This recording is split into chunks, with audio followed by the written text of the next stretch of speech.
जय भीम। जय भीम। आज संपूर्ण भारतामध्ये भीम आर्मीच्या भाई चंद्रशेखर आझाद बोला जे बहुजनाचे दादरला आज एकमेव आपल्या देशामध्ये खासदार आहेत आणि बहुजनाच्या बाबतीत ज्या ज्या ठिकाणी अन्याय अत्याचार होतो त्या ठिकाणी प्रथमतः जाणारी भीम आर्मी भाई चंद्रशेखर यांच्या आदेशाने त्यांना न्याय मिळवून देण्याचं काम करते। परंतु भाई चंद्रशेखर आझाद यांच्यावर आज तिसऱ्यांदा ही हमला करण्याची वेळ आलेली आहे। कारण या मनोवादी विचारसरणीला आंबेडकरवादी विचारधारा आहे खटकत असल्यामुळे भाई चंद्रशेखर आझाद हा एकमेव बुलंद आवाज या भारत देशामध्ये झालेला आहे बहुजनाचा। आणि त्या कारणास्तव भाई चंद्रशेखर आझाद यांना संपवण्याचं कारस्थान ही मनोवादी विचारसरणी करत आहे। प्रथमतः अशा मनोवादी विचारसरणीचा मी आपल्या समक्ष दादर या ठिकाणाहून जाहीर निषेध करतो। दुसरी गोष्ट सांगायचं म्हणजे हा भारत देश बौद्धाचा आहे आणि बौद्धाचा असल्यामुळे बौद्ध महाविहार हे एकमेव या देशाचा आता भारतातील बौद्धाचा बौद्ध विहार स्थळ आहे। त्या ठिकाणी 1949 मध्ये जो कायदा झाला होता त्या ठिकाणी ब्राह्मणाचे 4 आणि बौद्धाचे 4 सदस्यांची नेमणूक करण्यात आली होती। परंतु बाबासाहेब आंबेडकरांनी जेव्हा भारतीय राज्यघटना निर्माण करून या देशाला दिली त्यावेळेस 1950च्या नंतर जे 1950च्या अगोदरचे जेवढे काही कायदे असतील ते रद्द करण्यात यावा अशी मागणी सुद्धा केली होती। परंतु या मनोवादी सरकारने ती बाबासाहेबांची जी मागणी होती ती आता मांडलेली नाही आणि 1949चा महाबोधी विहाराचा जो कायदा अजूनही आहे तो कायदा या लोकांनी संपुष्टात ठेवलेला आहे। तर आमची सर्वांना आज प्रत्येक देशातून बौद्ध विहारासाठी महाबोधी विहारासाठी प्रत्येक बौद्ध भिक्षू मैदानात उतरलेला आहे, जीवाचं रान करत आहे, आमरण उपोषण करत आहे, अनशन करत आहेत। परंतु या भारतातील कायदे व्यवस्थेला किंवा भारतातील राज्य सरकारला केंद्र सरकारला कुठल्याही प्रकारची काहीच पडलेली नाही।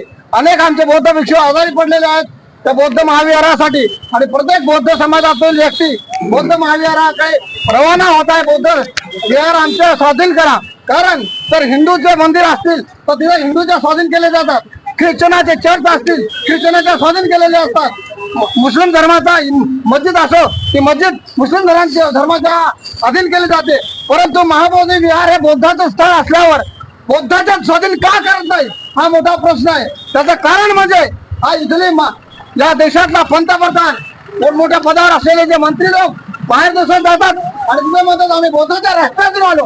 कारण बौद्ध हे भारत हा बौद्धाचा राष्ट्र असल्यामुळे बाहेर देशातील लोक त्या बौद्ध महाविहाराला अनेक मोठ्या प्रमाणात देणग्या देतात आणि त्या देणग्याचा जबाब यांना पाहिजे म्हणून हे बौद्ध विहार सोडत नाही। त्यामुळे त्या बौद्ध विहाराचे आजही ब्राह्मण लोकांचा ताबा आहे, तो ताबा आमच्या बौद्ध विहारातून काढून बौद्ध धर्माचा स्वाधीन करावा अशी आमची मागणी आहे। दुसरी मागणी अशी आहे, काल आम्ही गेल्या 2 महिन्यापासून परभणी या ठिकाणी सोमनाथ सूर्यवंशी तसेच विजय बाबा वाकोडे आणि बीड मध्ये जे मस्ताजोगमध्ये माननीय सरपंच संतोष भैया देशमुख यांची निघूनपणे हत्या करण्यात आली। काही गावगुंडाने केली, काही पोलीस कर्मचाऱ्यांनी केली। त्या पोलीस कर्मचाऱ्यावर 302 ची कलम लागावी, त्यांना तडीपार करावा, त्यांना कठोरातली कठोर शिक्षा व्हावी यासाठी जन आक्रोशन आंदोलन तयार केलं होतं। परंतु हे सुद्धा जन आक्रोशन आंदोलन आमच्या बौद्ध धर्माचं सूर्यवंशीसाठी आणि विजय बाबा वाकोडे देशमुखसाठी जे न्याय मागण्यासाठी निघाली होती आणि पैदल मार्ग ते हाणून पाडलेला आहे। याचा सुद्धा मी या सरकारचा जाहीर निषेध करतो। दुसरी गोष्ट जे आता सध्या देशामध्ये अनेक ठिकाणी जे चाललेला आहे अन्याय अत्याचार बलात्कार आणि दलिताला खास करून टार्गेट करत आहे, दलित बहुजन मुस्लिम अल्पसंख्याकाला ते कुठेतरी रोखण्याचं काम करावं आणि पोलीस प्रशासनाने आपली दृष्टी पारदर्शकता ठेवून योग्य ती चौकशी करावी।